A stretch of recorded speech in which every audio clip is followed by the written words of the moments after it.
it away. Thanks, Jesse. This is a Fox News Alert. I'm Brett Baer in Washington. President Trump says the partial government shutdown could last months or more than a year, although he hopes negotiations will be fruitful in coming days. But the president also says he's considering declaring a national emergency in order to build his border wall with or without Congress.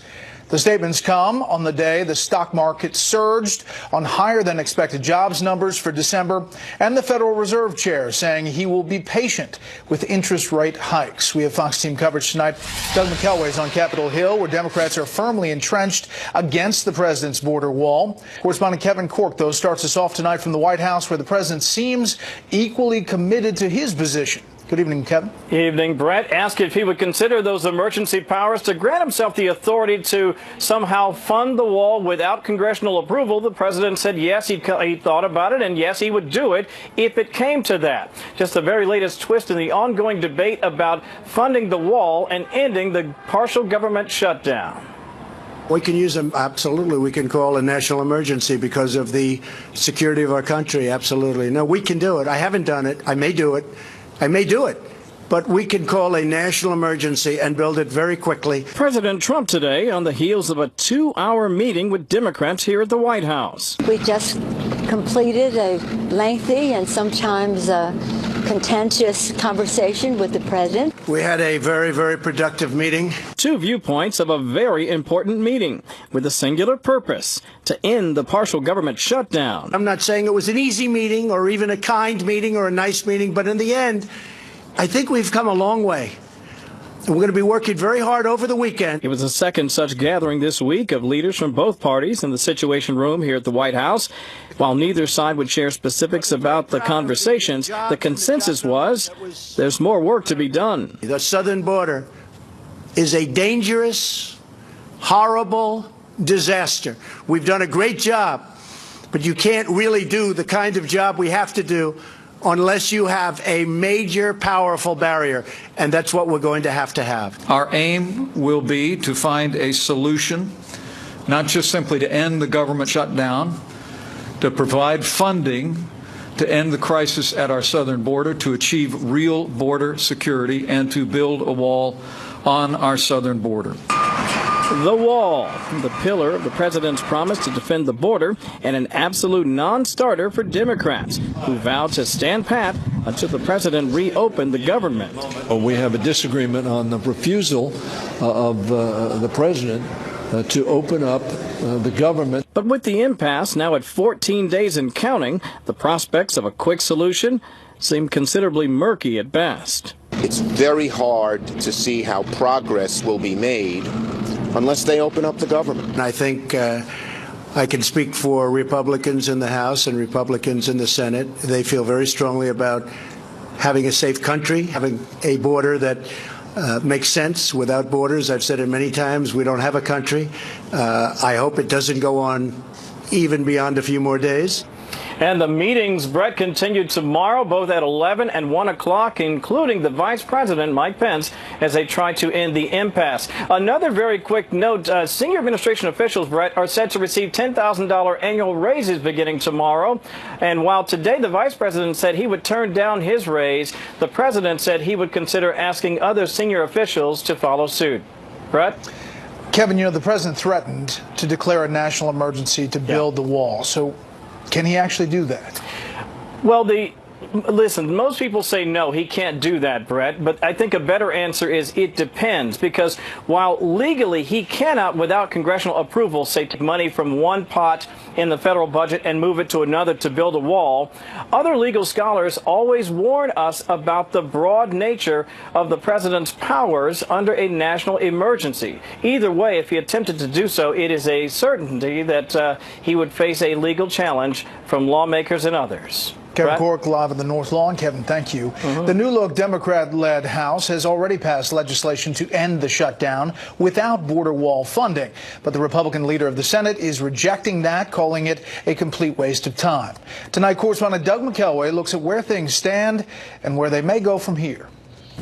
Day 14 of the partial government shutdown began with trash bins around the National Mall still overflowing, gates to most national parks still locked, paychecks for 800,000 federal workers still on hold, and a White House meeting after which Democrats reiterated this line in the sand. We recognize on the Democratic side that we really cannot resolve this until we open up government. We told the president we needed the government open. He resisted. In fact, he said he'd keep the government closed for a very long period of time, months or even years. Later, in a hastily called Rose Garden news conference, the president acknowledged he has no intention of reopening the government, but House Minority Leader Kevin McCarthy found today's meeting more productive than Wednesday's. It was 2 hours. This was much more productive than we've had in any other time. Back on Capitol Hill, Senate Majority Leader McConnell confirmed the creation of a top aides working group to continue negotiations, but Hill sources cautioned it doesn't mean any real breakthrough. Indeed, nothing imminent can happen because the Senate has adjourned until Tuesday, the House until Monday. Earlier today, House Republicans ripped the new Democratic majority for recessing at a critical time. I wish we could have stayed here this weekend and solved it. Critics call hypocrisy on the Republicans, noting that when the shutdown first began before Christmas, their leaders, Ryan, McCarthy, and Scalise, also left town, and the House was all but adjourned. Thursday night, the House did pass two bills which Democrats hoped would end the standoff, but neither included money for a border wall, provoking yet another dead-on-arrival floor speech from the Senate gatekeeper. The package presented by the House's new Democratic leaders yesterday can only be seen as a time-wasting act of political posturing. While the president and Speaker Pelosi are the primary players here, there are rumblings of a deal being crafted among some members of Congress. Keep a close eye on Lindsey Graham. He's stitching together a deal that gives the president what he needs on border security. Gates says that work in progress would give temporary legal status to Dreamers. There's been no response from Senator Lindsey Graham's office about any such proposed deal. Brett? Doug McKelway live on the Hill. Doug, thanks. More on this with the panel. President Trump said today House Speaker Pelosi told him in their meeting that Democrats are not looking to impeach him.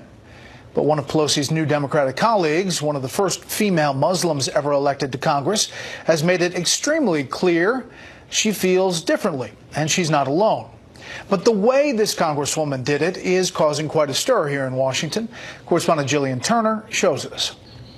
People love you, and you win. And when your son looks at you and says, "Mama, look, you won," bullies don't win. And I said, "Baby, they don't, because we're going to go in there, we're going to impeach the mother."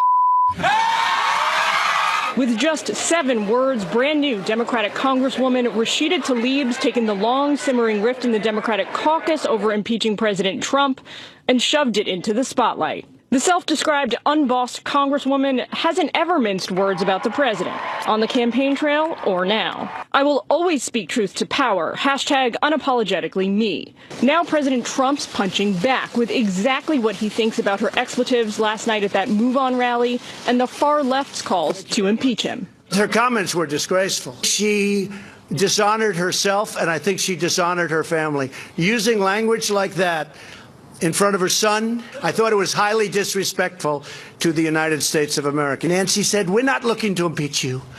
I said, "That's good, Nancy, that's good. But you know what? You don't impeach people when they're doing a good job." Tlaib's no-holds-barred approach is rankling Democratic leadership, who for months have carefully toed the line when it comes to the I word. They're now scrambling to put distance between themselves and Tlaib. I don't think we should make a big deal of it. With no exceptions, I heard people on the floor speaking that they were just aghast at what was said. No, I don't really like that kind of language, but more to the point, I disagree with what she said. Republicans, not wanting to look a gift horse in the mouth, haven't wasted any time capitalizing on Tlaib's profanity. I think these new comments, are the House majority going to be serious about anything? Political strategists already attuned to the 2020 election cycle say Tlaib's bomb throwing will also make things harder for the Democrats in the presidential race. Until now, Pelosi's strategy when it comes to impeachment has been delay, and hedge. But Tlaib and her progressive colleagues may force the Democratic leadership into a game-time decision sooner than they'd like. Brett? Jillian, thank you. Other news from the Democratic caucus, New York freshman Congresswoman Alexandria Ocasio-Cortez is calling for a huge tax increase on the richest Americans.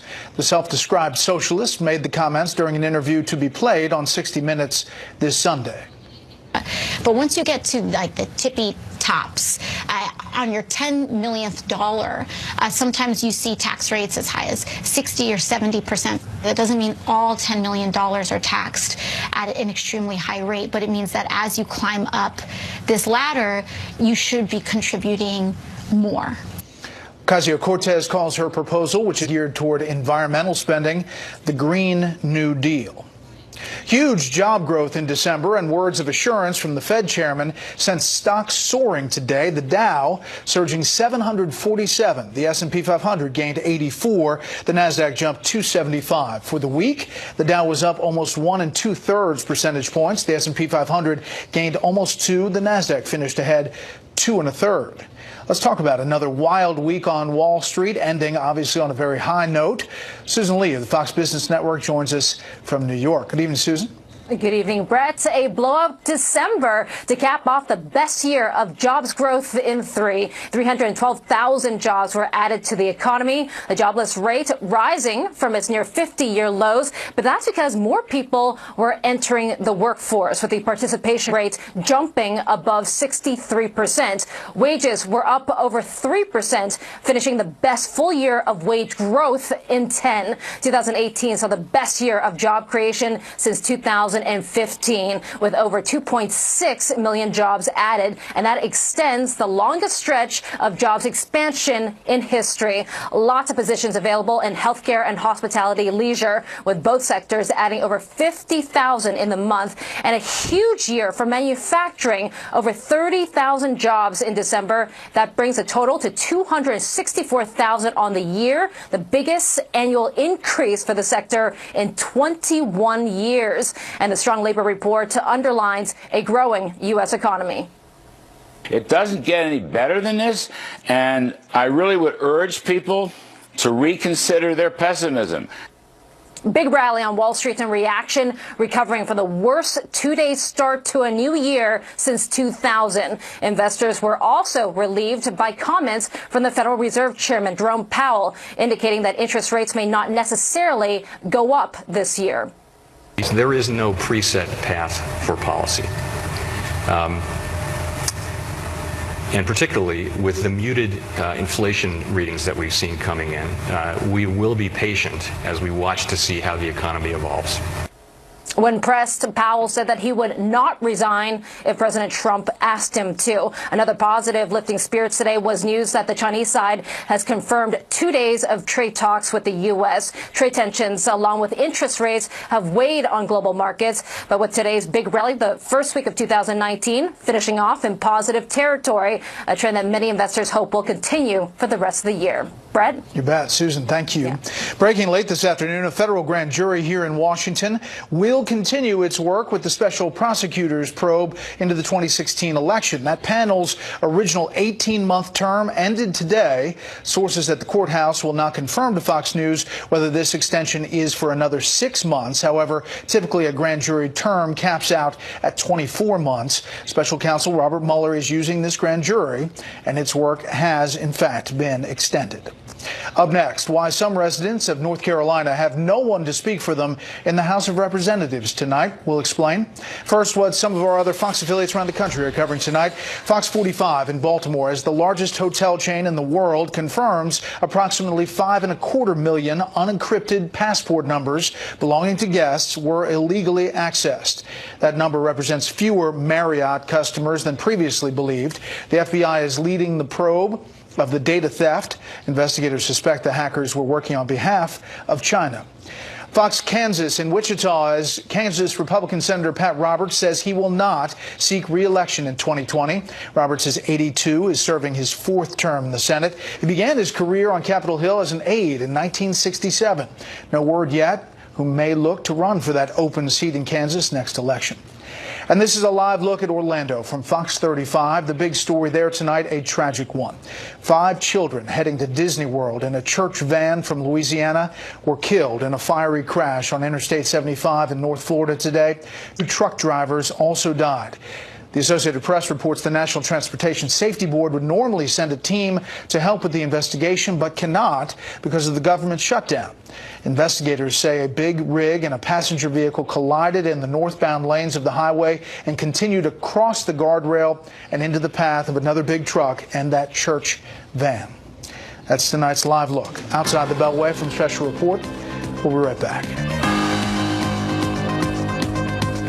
I'm Ken Jacoby. A Navy SEAL charged with committing war crimes was expected in court today. Special Warfare Operator Chief Edward Gallagher was to be arraigned in a military courtroom. He's accused of killing an ISIS terrorist who was in custody. Gallagher is also charged with firing sniper rounds at civilians in Iraq. His lawyer says he will plead not guilty. And remember, in a separate case, a former Green Beret, Major Matthew Goldstein, is facing a murder charge for killing a suspected Afghan bomb maker. President Trump said last month he would review that case. The funeral was held today for the California police officer killed by an illegal immigrant during a traffic stop. 33-year-old Corporal Ronil Singh was fatally shot the day after Christmas. A Mexican national identified as Gustavo Perez Arriaga has been charged. The U.S. Supreme Court has agreed to hear arguments in two cases dealing with allegations of gerrymandering. A case from North Carolina centers around accusations the Republican-led legislature created an overly partisan redistricting map. And a Maryland case deals with similar allegations involving Democrats. As we told you earlier, the new Congress is going about its business after being sworn in yesterday. But there is one area of North Carolina that has no representation in the House right now. Correspondent Jonathan Seri tells us why tonight. A day after the new Congress was sworn in, the seat for North Carolina's 9th District remains vacant. Democrats, who now control the House, refuse to seat Republican Mark Harris, while his state investigates allegations that absentee ballots were altered or suppressed. I should be certified. We don't believe that the number of ballots in question would change the outcome. A 3-judge panel has disbanded the State Board of Elections investigating the race for unrelated concerns about its makeup. A new board appointed by the Democratic governor with Republican input cannot be seated until January 31. So Harris's legal team has filed documents asking a judge to certify the race, which the Republican currently leads by 905 votes. If the court certified the election, then he could potentially petition the House of Representatives to seat him. It's possible then, though, that Pelosi and other Democrats would say, no, we're not going to seat you, that this is going to require a new election. Harris's opponent, Democrat Dan McCready, criticized the Republicans' legal maneuver, tweeting, and he's now going to court to try to get seated. That's not how we do things in America. McCready's best hope is for a new election, but with no elections board members in place, it gets complicated. My prediction is that we won't see really any kind of decision happening until at least February. That late in the game, Professor Husser says a new primary and general election might piggyback on this year's municipal elections, in which case North Carolina would go without full representation in Congress until November. Brett? Jonathan, thank you. Up next, we conclude our series about addiction in America with a look at legalized gambling. First, beyond our borders tonight, diplomats from a dozen Latin American countries and Canada are urging Venezuelan President Nicolas Maduro to abstain from being sworn in for a second term. They want him to cede power until new elections can be held. The rebuke comes days before Maduro's January 10th inauguration to a sixth term, widely rejected as illegitimate. Venezuela's foreign minister says the coalition is taking orders directly from President Trump. Irish officials say the American detained by Russia on an espionage charge has requested help from the Irish government. They say they will do what they can to assist Paul Whelan. Officials confirm he holds both U.S. and Irish citizenship. China is rebutting a U.S. travel advisory that once again urges American nationals to exercise increased caution when traveling there. The State Department says China sometimes arbitrarily detains U.S. citizens or prevents them from leaving the country. A Chinese foreign ministry spokesman says more than 2.3 million Americans visited China in 2018. Just some of the other stories beyond our borders tonight. We'll be right back.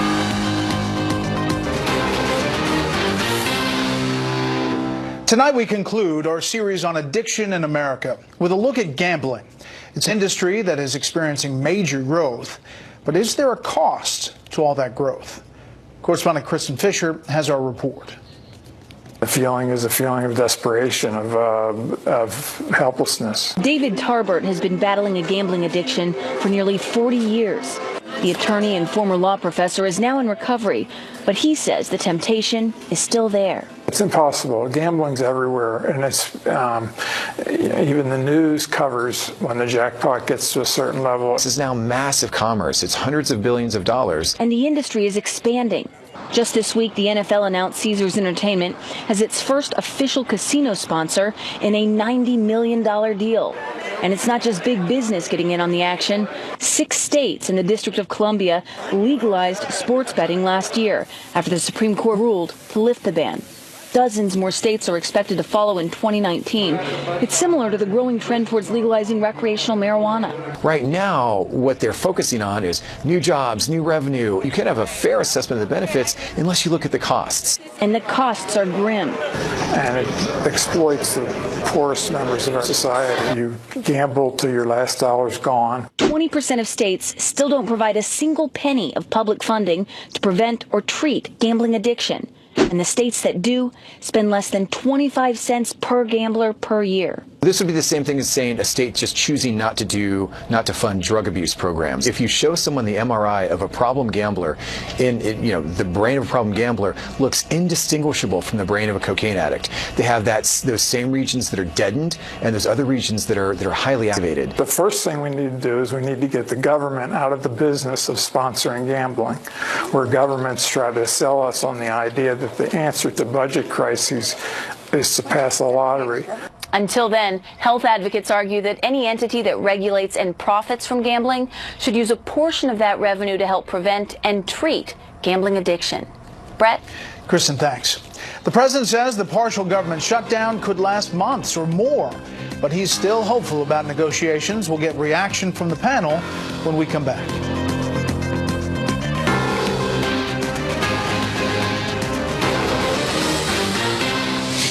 We had a productive meeting today. We just completed a lengthy and sometimes contentious conversation with the president. I thought it was really a very, very good meeting.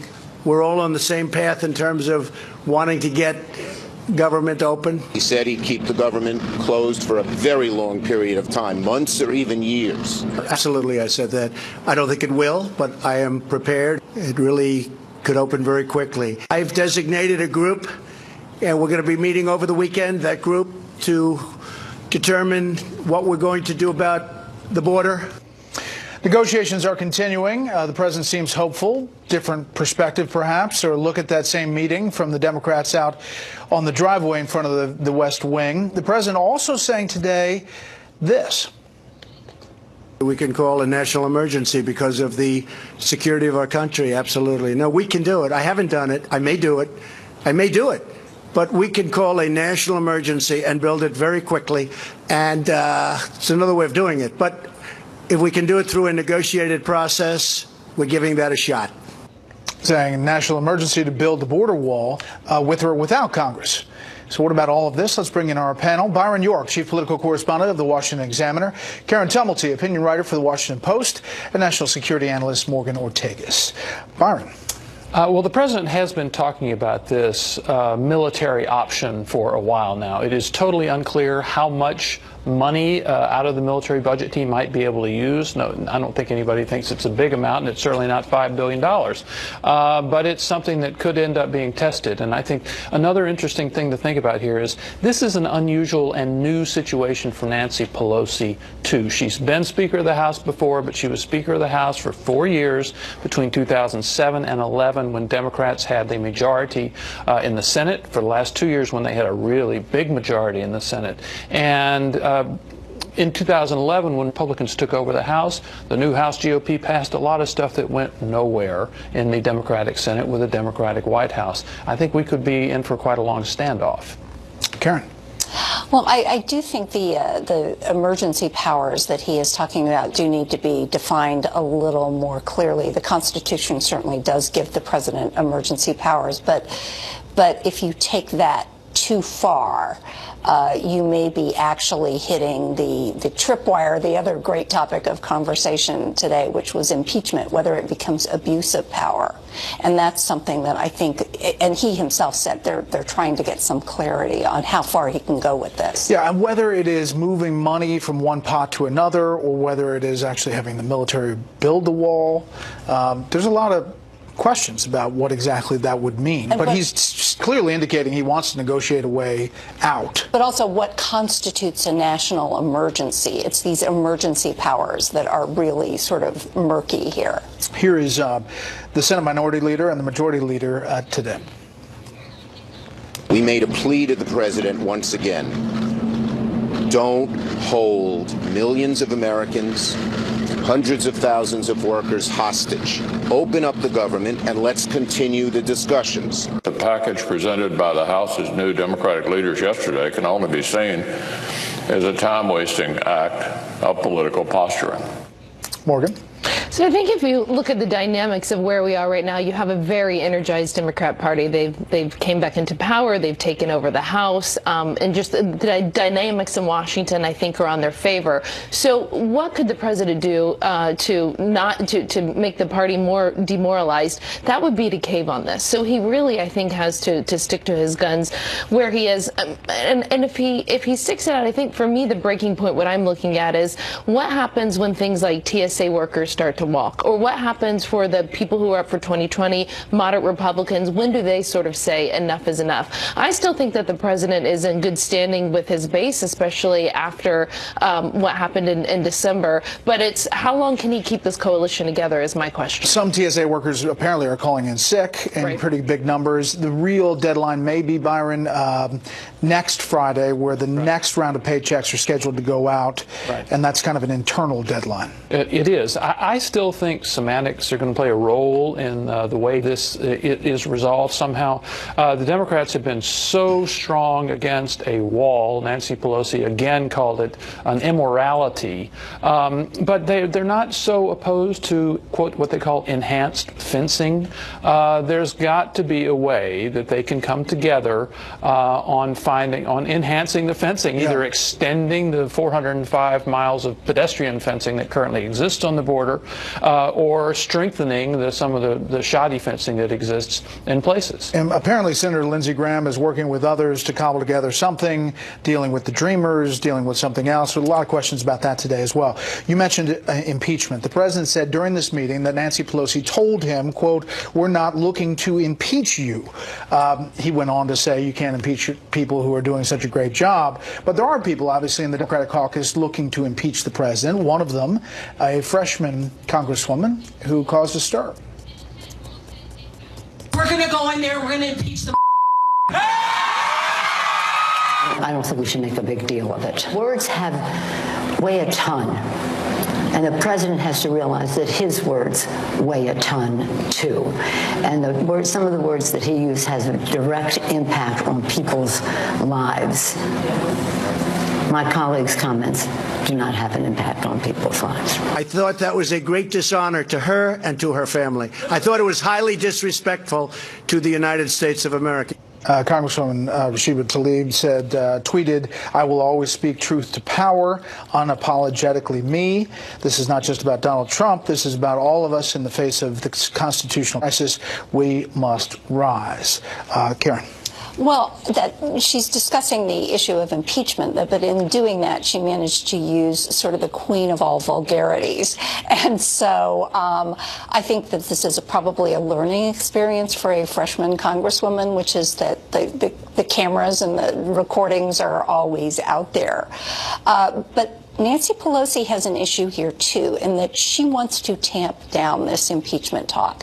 I mean, anyone who lived through the last time this city went through impeachment knows that this was something that ended up really biting the Republicans. And the public tolerance for that is the public believes this should be used in very, very rare circumstances and not as a substitute for election results. There is a fight in this Democratic caucus on this very issue. And if the speaker did say to the president, "We're not looking to impeach you," there would be some pushback on the progressive side of her party. Absolutely. That's where the energy is. And if there was a test today in terms of what will the Democrat Party take in terms of their tone and rhetoric going into 2020, Nancy Pelosi failed that test in that she didn't condemn one of the worst and loudest voices. Elijah Cummings, congressman, did condemn this on Twitter and said this is not the kind of language we should be using. And if you actually want to prevent this sort of impeachment talk, you should be taking the Elijah Cummings route, not making the same mistakes Nancy Pelosi did today. But let's not sugarcoat it. I mean, the president uses salty language quite a bit, and is not exactly holier than thou when it comes to his rhetoric. Sure. I mean, there were two parts of the issue. One was just the vulgarity, and the other was the actual issue of impeachment. And now, on the vulgarity, the Republicans kind of stood up and clutched their pearls and acted all hurt, like this was the worst thing anybody said. But on the Democrats, we have polls, a lot of polls, showing that 75+% of Democratic voters of the base want the party to impeach Donald Trump right now. There was a test vote on it last year on a procedural vote on impeachment articles. 66 members of the House voted yes. Don't you think that would be more now? I mean, that's one of the big political stories of this year, and it's going to be a big year, I promise you. Next up, the Friday Lightning Round. We'll see what we get in.